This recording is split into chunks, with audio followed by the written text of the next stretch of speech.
क्या आपको पता है कि एक समय पर धरती पर केवल 600 लोग ही जिंदा बचे थे और इंसानियत विलुप्ति की कगार पर आ गई थी। इंसानों की इतिहास में ऐसी बहुत सारी घटनाएं हुई हैं जिसमें इंसान लगभग खत्म हो गए थे।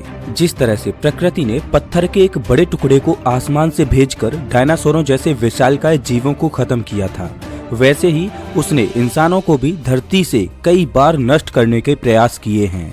दोस्तों, आज की इस वीडियो में हम उन घटनाओं के बारे में जानेंगे जिन्होंने इंसानों की नस्ल को ही हिलाकर रख दिया था और इंसान विलुप्ति की कगार पर आ गए थे। इन आपदाओं के बाद इंसानी प्रजाति के केवल कुछ ही लोग जिंदा बच पाए थे और इन्हीं लोगों ने हमारी नस्ल को आगे बढ़ाया था। तो महाविलुप्ति वाली उन घटनाओं को जानने के लिए वीडियो को अंत तक देखते रहिए।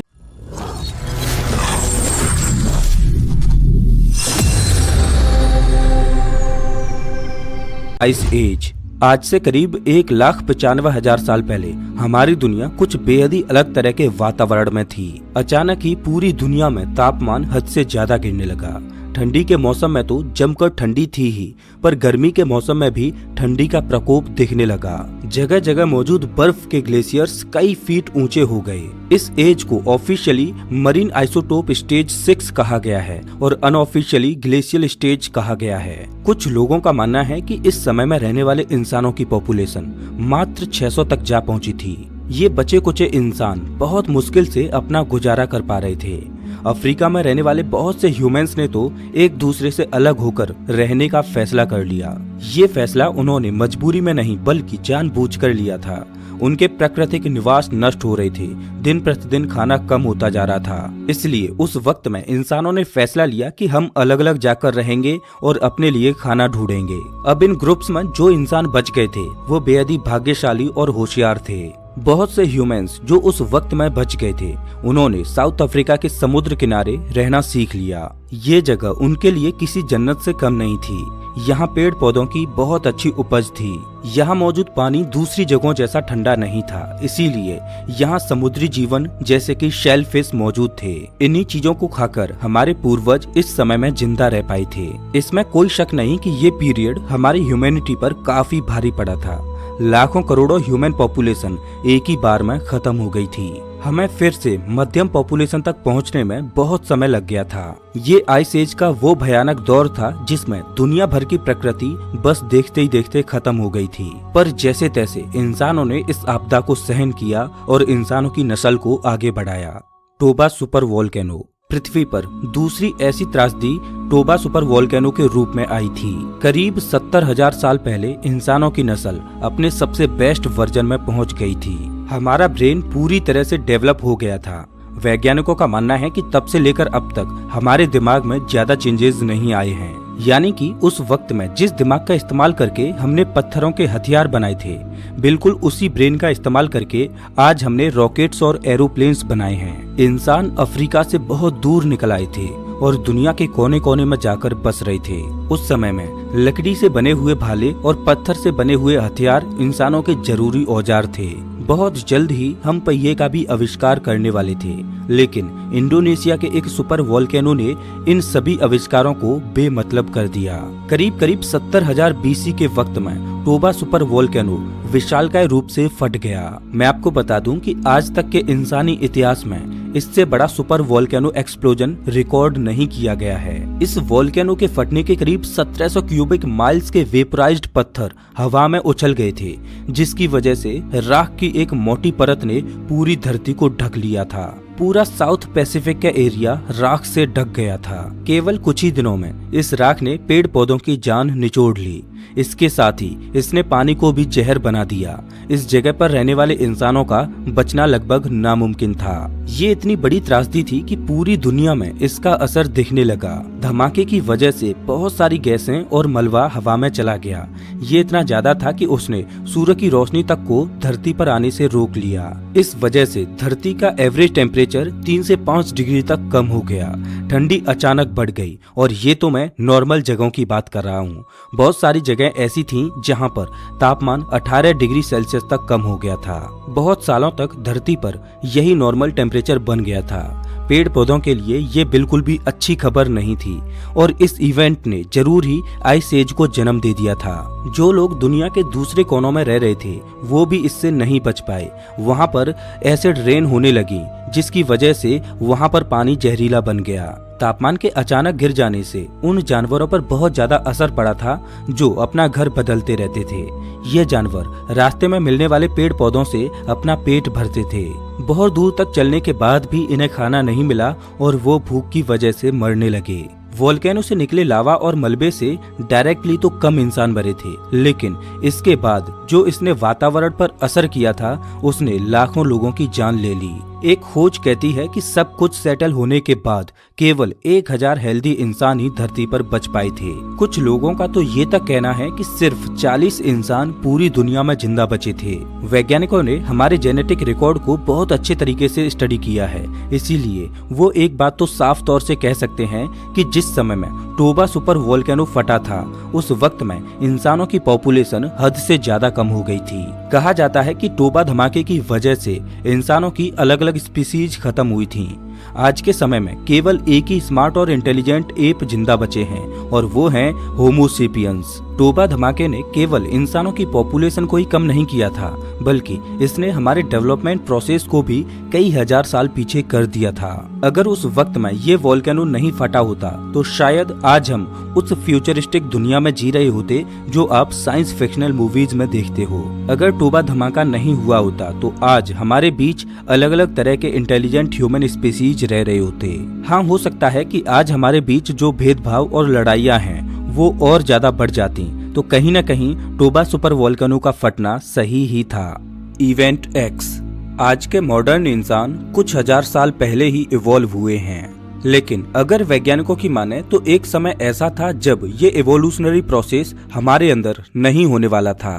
साल 2009 की एक स्टडी में वैज्ञानिकों ने डीएनए को पढ़ना शुरू किया जिसकी मदद से इंसानों के इतिहास को जाना जा सके। वैज्ञानिक इन डीएनए के टुकड़ों की मदद से हमारे जेनेटिक भूतकाल का पता लगा सकते हैं और जो जानकारी उन्हें मिली वो बेहद ही चौंका देने वाली थी। करीब 1.2 मिलियन साल पहले हमारी स्पीसी होमोजीनस के अंदर कुछ बहुत बड़ी गड़बड़ी थी। होमोजीनस और उसके साथी प्रजाति के स्पीसीज बहुत ही कम पॉपुलेशन से जूझ रहे थे। कहा जाता है कि उस वक्त में पूरी धरती पर केवल कुछ हजार इंसान ही जिंदा थे। अब सवाल ये आता है कि जब हमारी स्पीसी इतनी ज्यादा सक्सेसफुल और स्मार्ट थी तो उनकी पॉपुलेशन इतनी ज्यादा कम कैसे हो गई। बहुत सारी आर्कियोलॉजिकल सर्वेज में हमें 1.2 मिलियन साल पुराने स्टोन टूल्स मिले हैं और तो और हमें ये भी सबूत मिले हैं कि हमारे पूर्वज अफ्रीका और यूरेशिया के अलग अलग हिस्सों में रहा करते थे।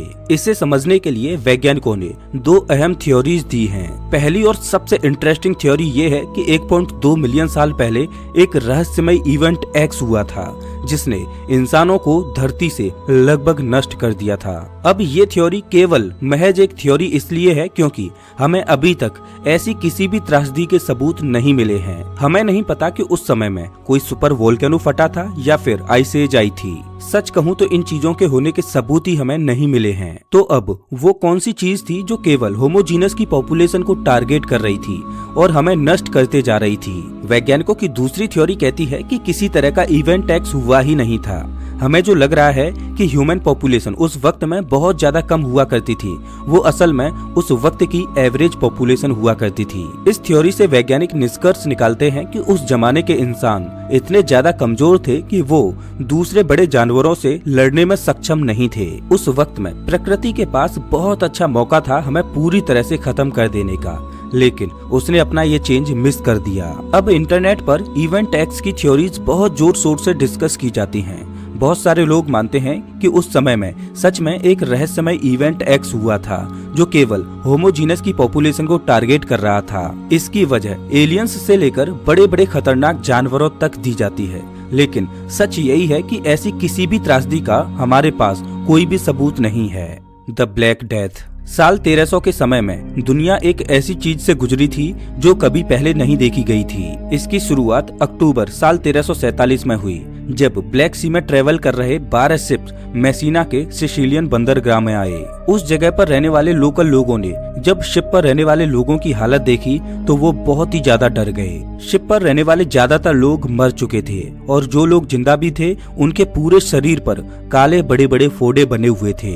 इन फोड़ों में से खून और पस निकल रहा था। सिसिलियन में रहने वाले ऑफिशियल्स ने तुरंत उन शिप्स से वहां से चले जाने के लिए कहा, लेकिन तब तक बहुत ज्यादा देर हो चुकी थी। ये खतरनाक बीमारी तेजी से फैलती थी और तुरंत ही इसने लोकल पॉपुलेशन को अपने चंगुल में ले लिया। वैज्ञानिकों का कहना है कि ब्लैक डेथ नाम की ये बीमारी शिप पर मौजूद चूहों की वजह से पैदा हुई थी। आने वाले 5 सालों में इस बीमारी ने केवल यूरोप में लाखों लोगों को मार दिया और 1/3 पॉपुलेशन एक झटके में ही खत्म हो गई। इंसानों को पता नहीं था कि कैसे महामारी फैलती है और उससे कैसे बचा जा सकता था। जिस भी इंसान को ब्लैक डेथ हो रहा था वो मरने से पहले 20 और लोगों को ये बीमारी देते जा रहा था। ब्लैक डेथ का कोई भी इलाज नहीं था। उस जमाने में बहुत से खतरनाक इलाजों का आइडिया निकाला गया, लेकिन उल्टा ठीक होने की बजाय लोग इसकी वजह से ज्यादा बुरी तरह से मरने लगे। उस वक्त में किसी भी जर्म्स के बारे में नहीं पता था। उन्हें नहीं पता था कि वो कैसे फैलते हैं या कैसे उन्हें फैलने से रोका जा सकता है। हालात इतनी ज्यादा खराब हो गई कि इंसानों को लगने लगा कि ये ईश्वर का प्रकोप है जो महामारी बनकर उन पर गिर रहा है। दुनिया की करीब आधी पॉपुलेशन ब्लैक डेथ की वजह से खत्म हो गई थी। एग्जैक्ट नंबर की बात करूं तो लगभग 75 लाख से 2 करोड़ लोगों ने अपनी जान गंवा दी थी। धीरे धीरे इंसानों को साफ सुथरा रहने के फायदे पता चलने लगे। स्वास्थ्य संबंधी चीजों को ध्यान में रखकर इंसान अपने आप को और अपने आसपास की जगहों को क्लीन करने लगे। देखा जाए तो ब्लैक डेथ पूरी तरह से खत्म नहीं हुआ है।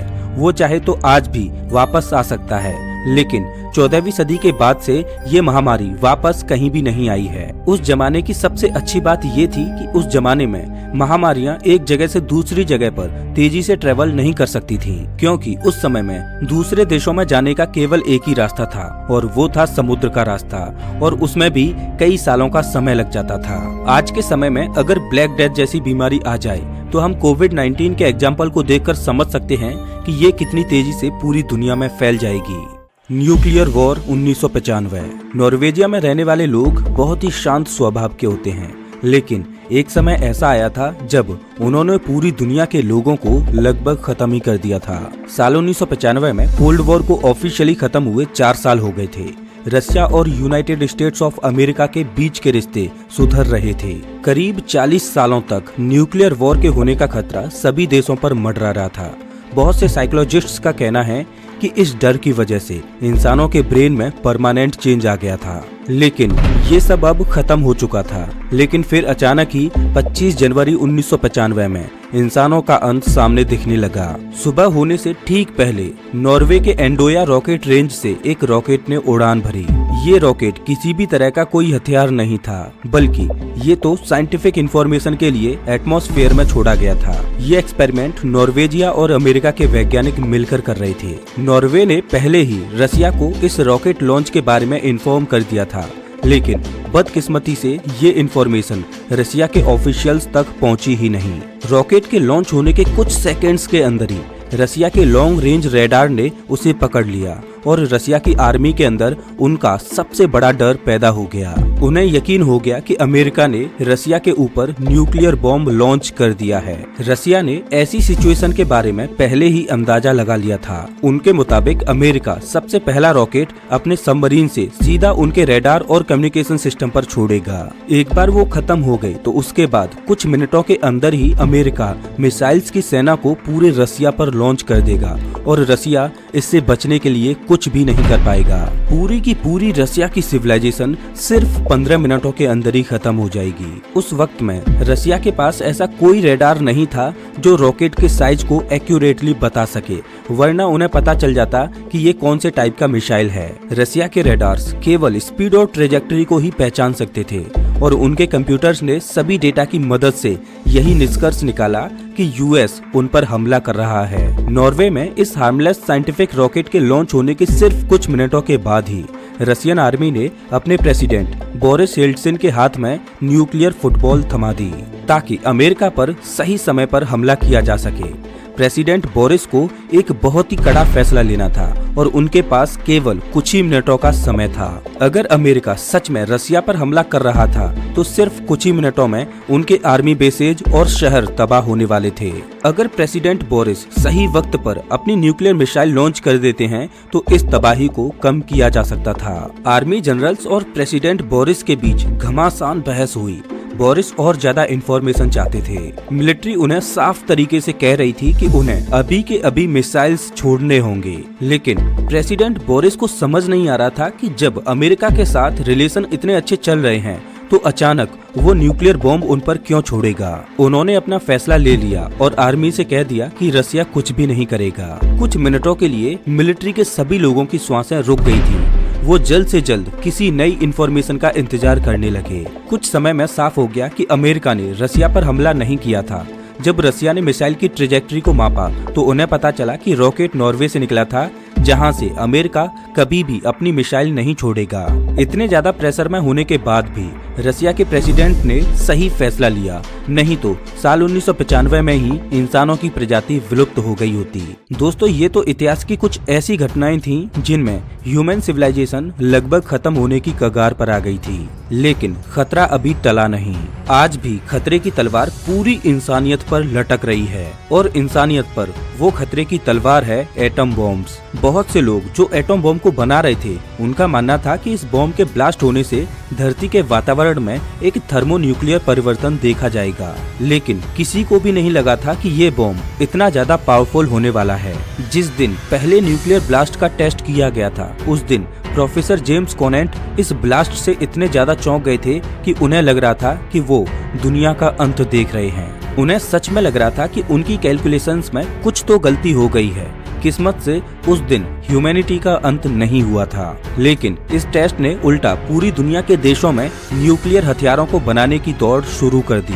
आज के समय में दुनिया का कोई भी कोना ऐसा नहीं है जहां पर न्यूक्लियर बॉम्ब नहीं गिराया जा सके। अब आगे चलकर क्या हमारे हथियार ही हमारी विलुप्ति का कारण बनेंगे, ये देखने वाली बात होगी। तो दोस्तों, इस वीडियो में बस इतना ही। वैसे आप हमारे ये वीडियो कौन से शहर से देख रहे हो हमें कमेंट करके जरूर बताएं। अगर आपको ये वीडियो अच्छा लगा हो तो इसे लाइक करें और ऐसे ही वीडियोज के लिए चैनल को सब्सक्राइब करें, साथ ही बेल आइकन दबाएं।